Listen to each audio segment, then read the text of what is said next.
Hello बच्चों, आज की कक्षा में आज सभी का स्वागत है। आज आप व्याकरण में समास पढ़ेंगे। समास आप पढ़ रहे थे, उसी का अगला अंश पढ़ेंगे। तो सबसे पहले पुनरावृत्ति करवा देती हूँ।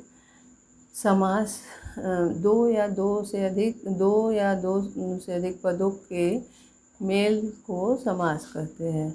जब दो पद शब्द ही पद है, लेकिन शब्द स्वतंत्र होता है, पद स्वतंत्र नहीं होता है। जब दो, तो इसीलिए कह रहे हैं कि दो या दो से अधिक पदों के मेल को समास कहते हैं। अब समास के भेद आपने जाना है कल पिछली कक्षा में कि समास के कुल 6 भेद होते हैं। तो सबसे पहले आपने जाना तत्पुरुष समास के बारे में, जिसमें कि कर्म से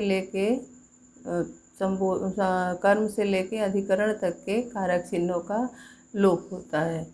ऐसे समास में दो पदों के बीच में कर्म से लेकर अधिकरण तक के कारक चिन्हों का लोप होता है। जैसे कि आपने पढ़ा कि ग्रामगत, ग्राम को गत, ऐसे ही बाढ़ग्रस्त, बाढ़ से ग्रस्त, गोदान, गाय के दान के लिए गाय।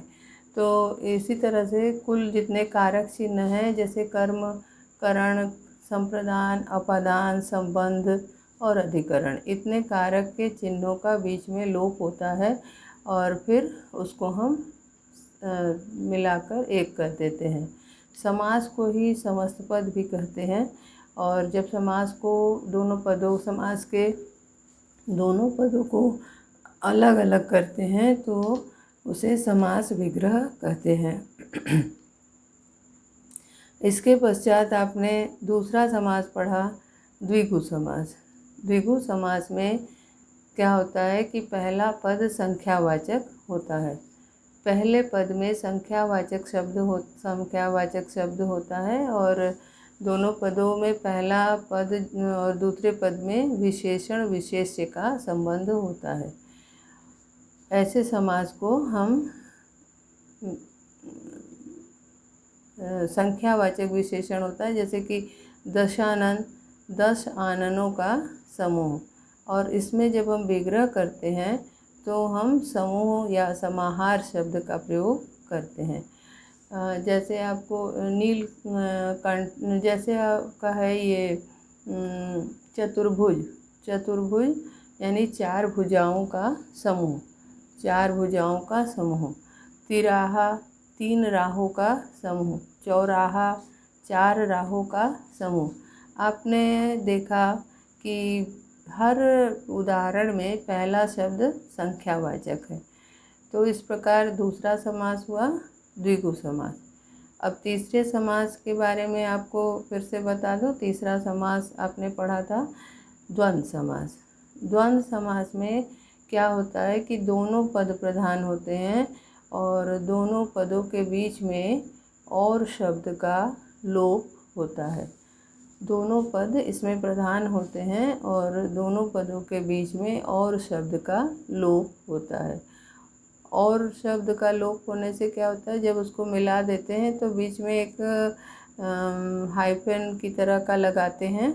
जैसे माता पिता, माता और पिता। दिन रात, दिन और रात। सर्प नकुल, सर्प और नकुल। तो इस तरह का 2 पद जब मिला करके एक पद बनाते हैं और विग्रह करने पर हम और शब्द का प्रयोग बीच में करते हैं दोनों पदों के, तो वह समास क्या होता है, द्वंद्व समास। अब आपने इसके पश्चात जाना था चौथा समास कर्मधारय। कर्मधारय समास में पहला पद विशेषण और दूसरा पद विशेष्य होता है। अब इसमें जब विग्रह हम करते हैं तो है जो शब्द का प्रयोग करते हैं, है जो शब्द का प्रयोग करते हैं। इसको हम उपमेय और उपमान के रूप में भी मान सकते हैं। जैसे कि नीलकंठ है, नीलकंठ शब्द में नीला है, कंठ जो, नीला जो है विशेषण है और कंठ जो है विशेष्य है। तो विशेषण विशेष्य संबंध होता है दोनों पदों के बीच में। एक पद दूसरे पद की विशेषता बताता है। कभी कभी जब हम विग्रह करते हैं तो विग्रह करते वक्त हम जो है इसमें रूपी या वाला शब्द लगाकर भी विग्रह करते हैं। ठीक है, अब हम अगला समास आज पढ़ेंगे बहुव्रीहि समास। बहुव्रीहि समास के बारे में जानेंगे। बहुव्रीहि समास किसे कहते हैं? जहाँ समस्त पद में दोनों पदों में से कोई भी पद प्रधान नहीं होता। जहाँ समस्त पद में दोनों पदों में से कोई भी पद प्रधान नहीं होता। आपको हमने बताया कि पद का पहले पद को बोलते हैं पूर्व पद और दूसरे पद को क्या बोलते हैं? उत्तर पद। तो पूर्व पद और उत्तर पद में से दोनों ही पद प्रधान न हो और ये दोनों पद मिलकर किसी तीसरे पद की ओर संकेत करें तो उसे बोलते हैं बहुव्रीहि समास। जैसे आप देखिए एक उदाहरण दशानन, एक उदाहरण है दशानन। अब इसका जब हम विग्रह करेंगे तो करेंगे 10 आनन हैं जिसके अर्थात रावण। अब आप देखिए यहाँ पे कि 10 और आनन दोनों मिला करके तीसरे पद यानी रावण की ओर संकेत कर रहे हैं। ठीक है, दोनों पद मिला करके तीसरे पद की ओर संकेत कर रहे हैं, 10 और आनन। अब अगला उदाहरण देखिए चतुर्मुख। चतुर्मुख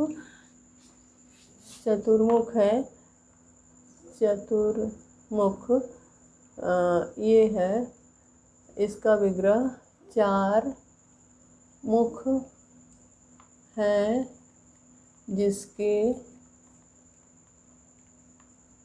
4 मुख हैं जिसके अर्थात ब्रह्मा।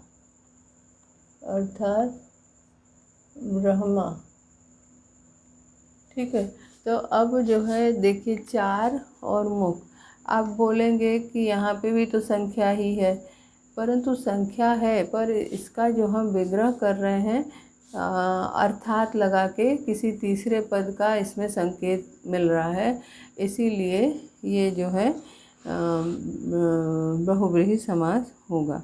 अब जैसे लंबा लंबोदर एक शब्द है, लंबोदर शब्द है। लंबोदर का विग्रह हम कैसे करेंगे? लंबा है उदर जिसका, लंबा है उदर, उदर बने पेट, उदर बने पेट। लंबा है उदर जिसका अर्थात गणेश,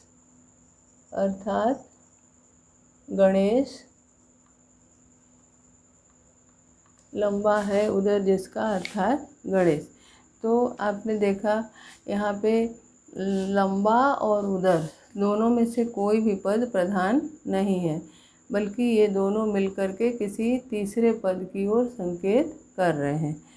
अब अगला उदाहरण देखिए मेघनाद। मेघ के समान नाद है जिसका, मेघ के समान नाद है जिसका अर्थात मेघनाद, ये रावण का पुत्र है मेघनाद। तिरंगा, तिरंगा कर सकते हैं या तो महावीर, महान है जो वीर, महावीर, महान है जो वीर, महावीर। तो इस प्रकार आपने देखा कि दोनों ही पद इस समास में प्रधान नहीं हो रहे हैं, बल्कि दोनों मिलकर किसी तीसरे पद की ओर संकेत करते हैं। तब ये जो है तीसरे पद की ओर संकेत करने के कारण अब आपको ये समास, इस समास में तीसरे पद की संकेत करने के कारण ये समास हो जाएगा बहुव्रीहि समास। अब आपको ये बहुव्रीहि और द्विगु में अंतर बताते हैं। मुख्य अंतर क्या है? आपने द्विगु समास पिछली कक्षा में पढ़ा था, आज आप बहुव्रीहि पढ़ रहे हैं, तो तो दोनों में मुख्य अंतर क्या है ये बता देते हैं। जैसे कुछ शब्द ऐसे होते हैं जिन्हें द्विगु और बहुव्रीहि दोनों समासों के अंतर्गत रखा जाता है। कुछ सामासिक शब्द ऐसे होते हैं जिन्हें बहुव्रीहि और द्विगु दोनों के अंतर्गत रखा जाता है। जैसे आपने देखा यहाँ पे, यहीं पे आपने देखा ये दशानन। दशानन में पहला शब्द जो है 10 है, संख्या है, और तो इसको हम लोग द्विगु समास भी कह सकते हैं, लेकिन विग्रह के आधार पर हम इसको अलग अलग कर सकते हैं। जैसे आपको करके दिखा दे, बहुव्रीहि और द्विगु में अंतर। बहुव्रीहि और द्विगु में अंतर इसमें जो है मुख्य रूप से हम विग्रह के आधार पर अंतर कर सकते हैं। जैसे कि दशानन है तो 10 आननों का समूह यदि हम करते हैं, 10 आननों का समूह यदि हम करते हैं तो ये हो जाएगा द्विगु, ये द्विगु समास हो जाएगा। ठीक है। और यदि हम करते हैं 10 आनन है जिसके 10 आनन हैं जिसके अर्थात रावण, ये हो जाएगा बहुव्रीहि। ठीक है। तो आपने देखा कि दोनों समास को हम विग्रह के आधार पर उसमें अंतर कर रहे हैं। जैसे 10 आननों का समूह यदि करते हैं तो 10 क्योंकि संख्यावाचक है और समूह लिखा है तो ये हो जाएगा आपका द्विगु समास। और यदि हम 10 आनन है जिसके अर्थात रावण करते हैं तो क्या हो जाएगा, बहुव्रीहि समास। इसी तरह से आप देखिए त्रिनेत्र को हम कर सकते हैं 3 नेत्रों का समूह। 3 नेत्रों का समूह करेंगे तो क्या होगा, द्विगु समास। 3 नेत्रों का समूह यदि हम करते हैं तो क्या होता है, द्विगु समास। और यदि 3 नेत्र हैं जिसके अर्थात शिव करते हैं तो क्या होगा, तब होगा बहुव्रीहि समास। ठीक है। तो 3 नेत्र हैं जिसके अर्थात क्या करेंगे, 3 नेत्र है जिसके अर्थात शिव, तो क्या हो जाएगा, बहुव्रीहि समास। इसी तरह से हम आपने जो पिछली कक्षा में कर्मधारय समास पढ़ा तो उसमें भी इसी तरह का अंतर आपको दिखाई पड़ेगा। पिछली कक्षा में आपने कर्मधारय पढ़ा। अब कर्मधारय और बहुव्रीहि में अंतर करते हैं कि कैसे दोनों में अंतर होता है। बहुव्रीहि और कर्मधारय में अंतर करेंगे। बहुव्रीहि और कर्मधारय में अंतर ये मुख्य अंतर आपको दिखाएंगे। विग्रह के आधार पर ही अंतर होगा।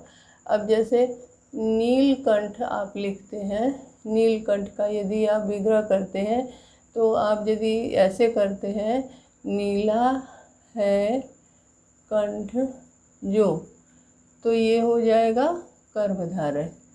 क्या होगा, कर्मधारय। और अगर आप इसका विग्रह करते हैं, नीला है कंठ जिसका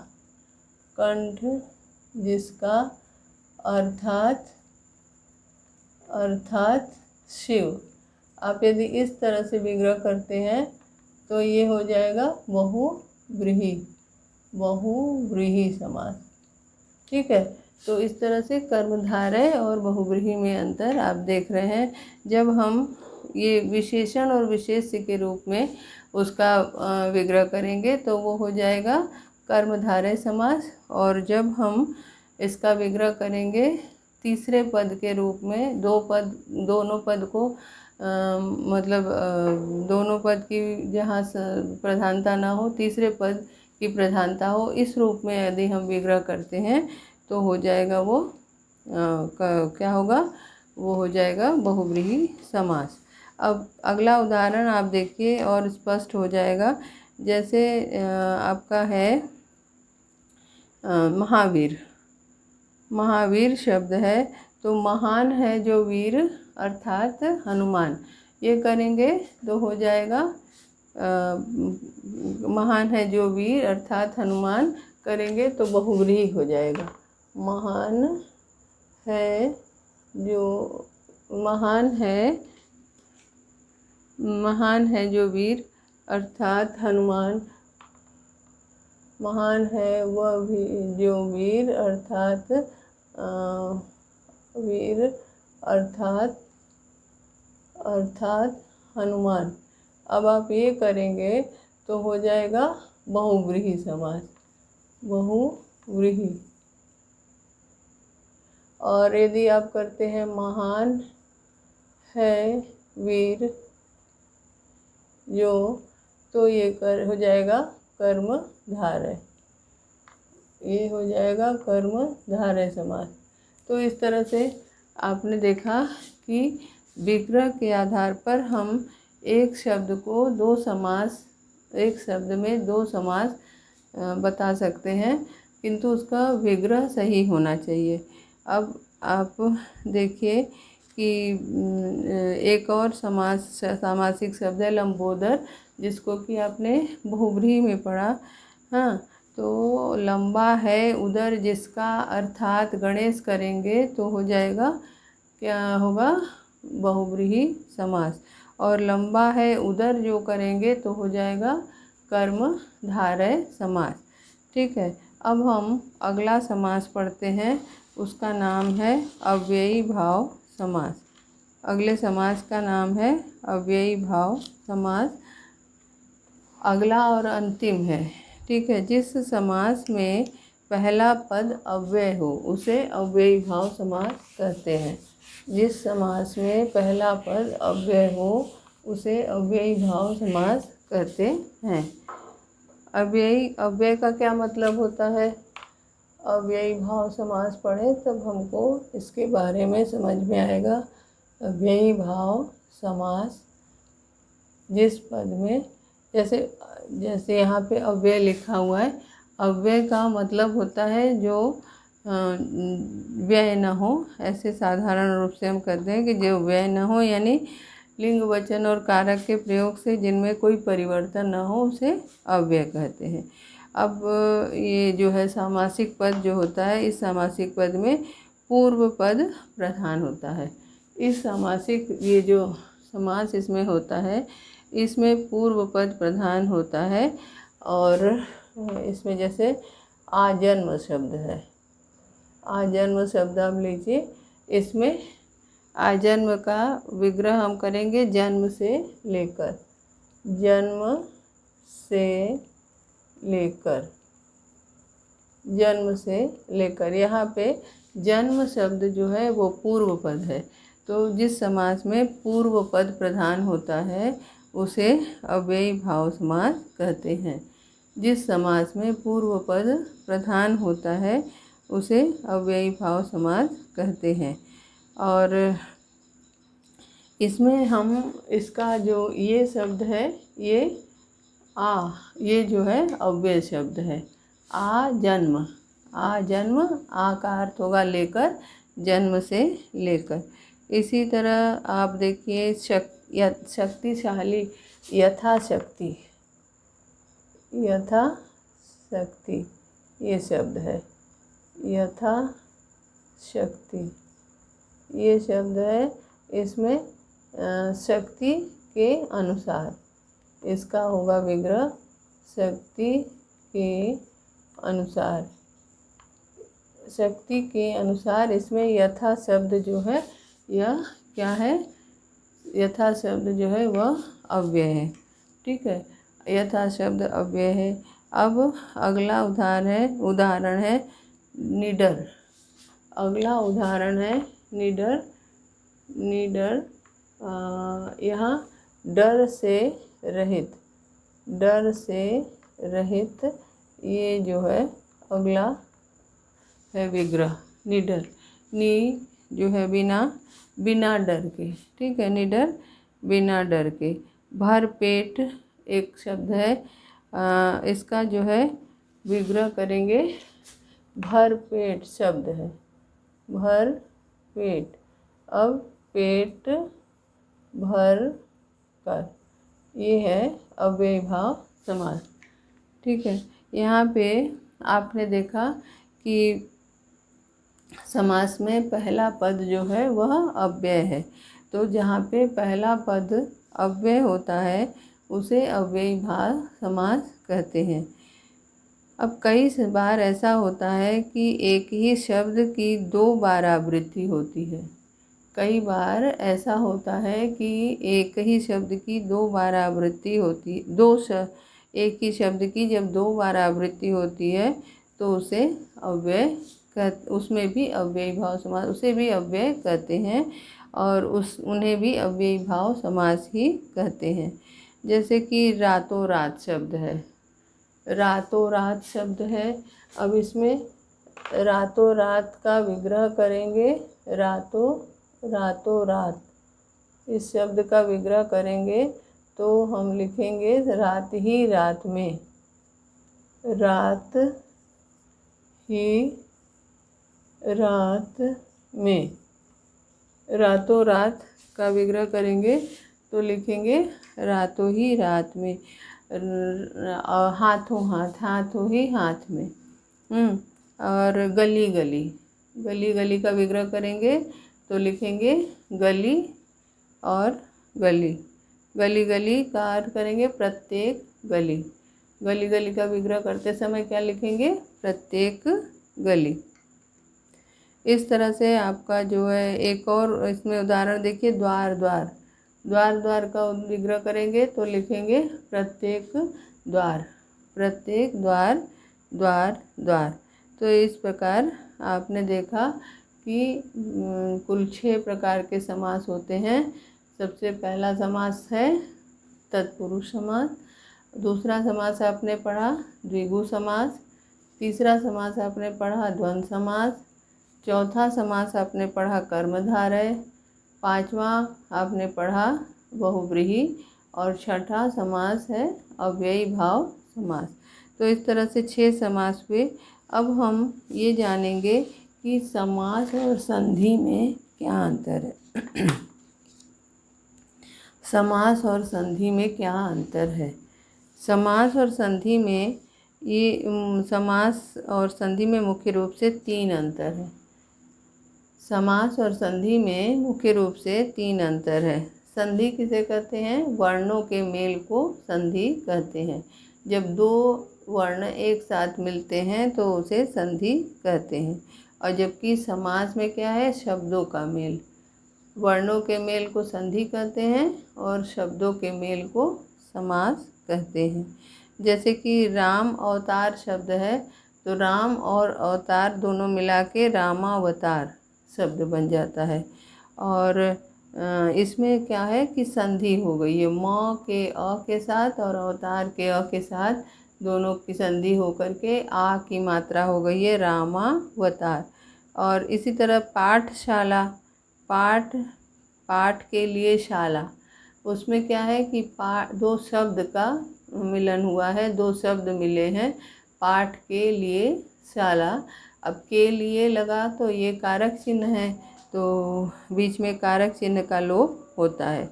दूसरा इसमें अंतर क्या है कि संधि में वर्णों के मेल के से वर्ण परिवर्तित हो जाते हैं। जैसे आपने देखा रामावतार में, राम और अवतार में वर्ण बदल गया, रामा हो गया, ठीक है, रामा आ की मात्रा लग गई, रामावतार।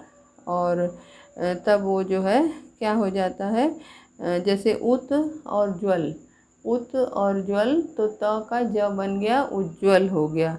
और जबकि क्या है कि समास में 2 शब्दों के में मेल होता है तो प्रायः वर्ण परिवर्तित नहीं होता। जैसे चंद्रमुख शब्द है, चंद्रमुख, चंद्रमा के समान मुख वाला। रणवीर, रण में है जो वीर, इसमें जो है कोई भी वर्ण परिवर्तित नहीं होता। तीसरा विग्रह है, तीसरा इसमें अंतर है कि समास में पदों के बीच के परसर्ग या समुच्चय बोधक का लोप हो जाता है। समास में क्या होता है कि जब, जैसे कि आपने पढ़ा तत्पुरुष समास, तत्पुरुष में जो कारक चिन्ह हैं उनका लोप हुआ। इसी तरह से आपने पढ़ा द्वंद्व समास, द्वंद्व समास में समुच्चय बोधक और शब्द का लोप हुआ। पर जैसे कि राजा का पुत्र, इसी तरह दिन और रात, गुण और दोष, लेकिन समास ऐसा संधि में नहीं होता। तो कुल मिलाकर के संधि और समास में अंतर आपने जाना। अब ये देखिए कि यहाँ पे अब हम कुछ उदाहरण के माध्यम से आपको सारे समास की पुनरावृत्ति करवाने जा रहे हैं। सबसे पहले जो है आप देखिए, कुछ शब्द आपको देते हैं, उन शब्दों के आधार का विग्रह हम लोग करेंगे और विग्रह के आधार पर हम उनके रूप को जानेंगे कि वे कौन से समास हैं। सबसे पहले है सीता राम। कुछ अभ्यास कर लेते हैं। अभ्यास करने के बाद जो है हम इनको जानेंगे कि ये समास कौन से हैं। सबसे पहला समास आपको हम शब्द देते हैं, सामासिक शब्द सीता राम। सीता राम, इसका विग्रह करेंगे सीता और राम। ये द्वंद्व समास हो गया।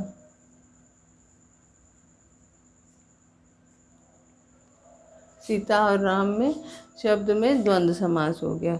चतुर्मुख, चतुर्मुख शब्द का विग्रह आप करिए तो चतुर्मुख में क्या होगा? चतुर्मुख,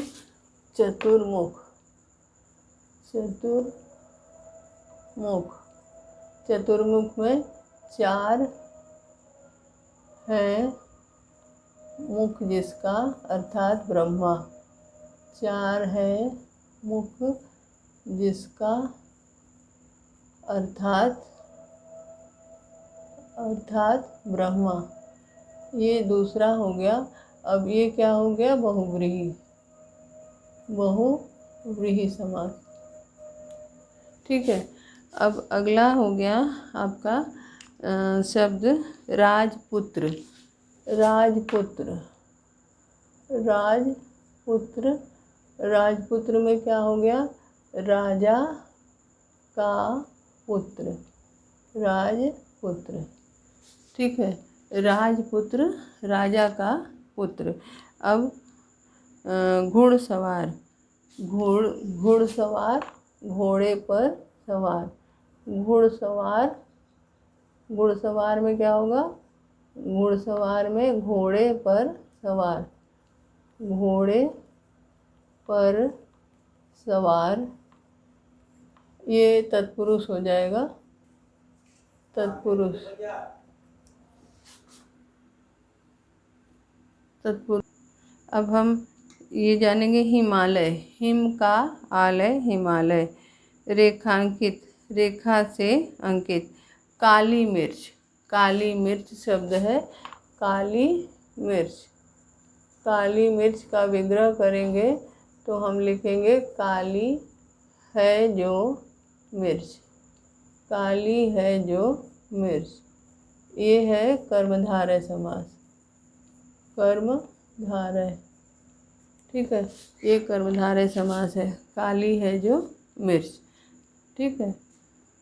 अब आप सिर दर्द जैसे शब्द है, सिर दर्द में है, सिर में है, सिर में दर्द, तो हो जाएगा कौन सा समास? तत्पुरुष। ठीक है। जल, जन प्रिय, जन में प्रिय, जन प्रिय, जन में प्रिय, जन प्रिय। हाथों हाथ, हाथों हाथ शब्द है, हाथों हाथ शब्द लेंगे तो हाथों हाथ को हम करेंगे विग्रह, तो हाथ ही हाथ, हाथ ही हाथ में ये हो जाएगा अव्ययी भाव समास, अव्ययी भाव समास। तो इस तरह से आपने देखा कि भिन्न भिन्न समास के विग्रह भी भिन्न भिन्न प्रकार के हैं। दशानन जैसे है, आपने किया 10 आननों का समूह, बहुव्रीहि हो जाए, द्विगु समास हो जाएगा 10 आननों का समूह। और यदि आप इसको कहते हैं कि 10 आनन है जिसके अर्थात रावण, तो क्या होगा, बहुव्रीहि समास। तो एक ही समास में दो समास का विग्रह के आधार पे हम कर सकते हैं, दो समास बता सकते हैं। इस तरह से आपको समझ में आ गया होगा कि समास क्या है और समास के कितने प्रकार हैं, भेद हैं। ठीक है, और शेष सब अगली कक्षा में पढ़ेंगे। धन्यवाद।